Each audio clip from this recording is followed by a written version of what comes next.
As a Christian, I've been told this election that we should hold our noses and vote for the lesser of two evils, that our vote is justified because no man is perfect, and that we're simply electing a president, not a pastor, that we should vote for the party platform, not the candidate, that we should prevent Hillary from appointing the next Supreme Court justice no matter the cost, that Trump is the strategic choice. But should I set aside my conscience and cast my vote based out of a fear of Hillary rather than my obedience to God?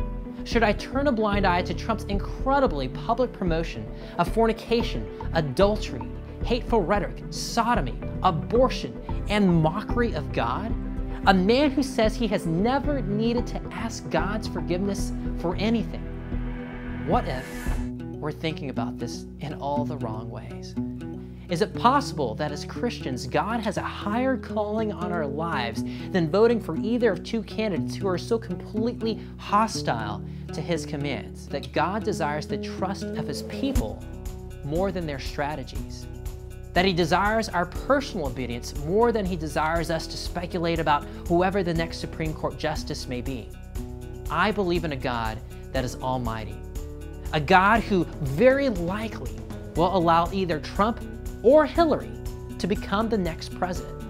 Yet even then, He will still remain in control. No matter who sits in the White House, no matter who rules in the courthouse, a higher king should rule in our hearts. If you too have decided that neither Trump nor Hillary represents your values, then please pay close attention. You still need to vote. And you need to vote for an actual ballot-qualified candidate in your state. At faithtrumpsphere.com, you can learn how we as Christians can send a message to America that enough is enough and that we will no longer accept candidates that are unacceptable.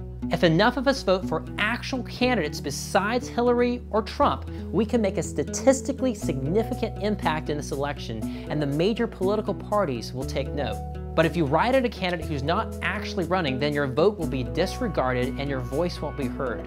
And likewise, if you decide to protest and stay home and not vote, then you won't make a difference. You won't make a statistical impact. You won't be heard. That kind of misses the entire point. For a full list of candidates in your state, visit faithtrumpsphere.com. And if you know someone that would be encouraged by this message or hasn't decided who to vote for, then please share this video with them. We are not called to choose the lesser of two evils. We are called to holiness. God and God alone will save our country. And we should never cast a vote out of fear unless it's the fear of God. Remember that when the people of God vote like they belong to the kingdom of God, evil always loses.